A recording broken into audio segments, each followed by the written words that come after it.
The Krelvar armada hung in the void like a swarm of metallic locusts, their bioships pulsing with sickly green light. Commander Zethrak clicked his mandibles in satisfaction as he surveyed the burning remains of the human colony on Proxima 7. The primitives had fought hard, but ultimately, they were just another species to be harvested. "All vessels prepare for the next jump," Zethrak commanded through the neural link. "The core worlds will fall within a cycle." But then something changed. The void itself seemed to hold its breath.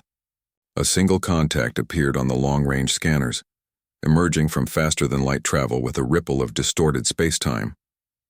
The sensor operator's translator crackled with confusion. "Commander, it's just one ship. Human design. They're broadcasting a message." "Put it through," Zethrak growled, amused. One ship against his entire fleet? These humans were either suicidal or stupid. The message was simple, delivered in a calm female voice that seemed utterly incongruous with the situation. "This is Captain Elsa Morrison of the UHSV Retribution. You have 60 seconds to abandon your vessels and surrender unconditionally. This is your only warning." The bridge erupted in clicking laughter. Zethrak himself let out a guttural bark. "Tell the human we will feed on their bones." 58 seconds later, everything changed. Inside the Retribution's command center, Elsa Morrison sat perfectly still in her captain's chair, her ice-blue eyes fixed on the tactical display. Around her, the bridge hummed with quiet efficiency. Every surface was battleship gray, every line purposeful. This wasn't a ship designed for exploration or diplomacy. The Retribution was built for one thing only: war. "Weapon status," Elsa said quietly. Lieutenant William Chen looked up from his station, his young face set in grim determination. "Railguns charged and loaded. Nuclear torpedoes armed. The Hellfire array is at optimal temperature, Captain. We're ready." Elsa nodded once. William had been with her since the beginning, since before Proxima 7 fell. He'd lost family in that attack. They all had. "Time's up," she said. "Light them up." William's fingers danced across his console. "Engaging." The Retribution moved with a grace that belied its massive size. The first salvo of railgun fire crossed the distance in heartbeats, tungsten slugs moving at a significant fraction of light speed. The first 3 Krelvar bioships simply ceased to exist, vaporized by the kinetic energy before their organic hulls could even register the impact. The Krelvar fleet scrambled to respond, but they were fighting an opponent they couldn't comprehend. Humanity had spent centuries perfecting the art of killing their own kind.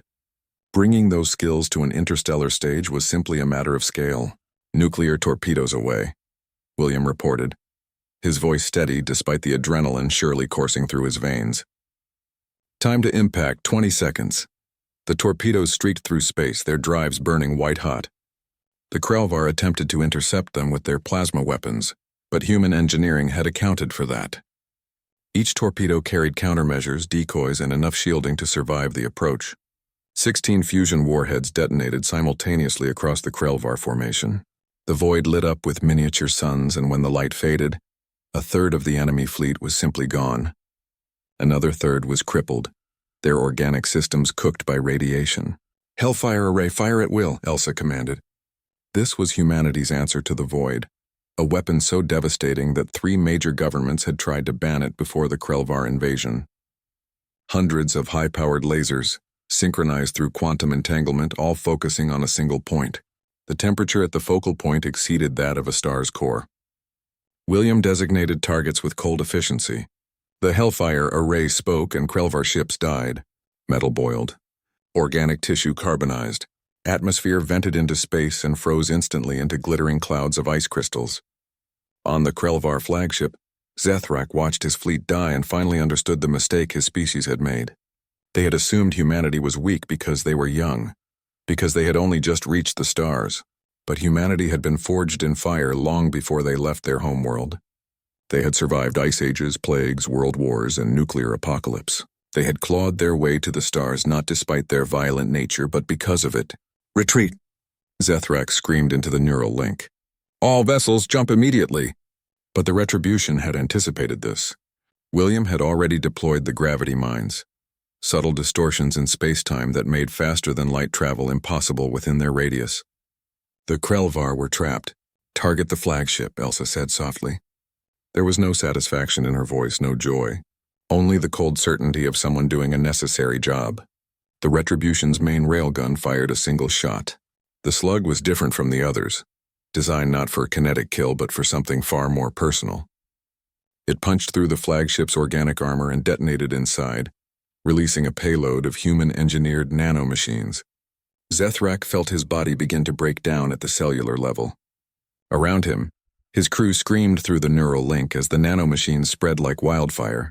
In his final moments, Zethrak transmitted one last message to the Krelvar homeworld, a warning that would never be forgotten.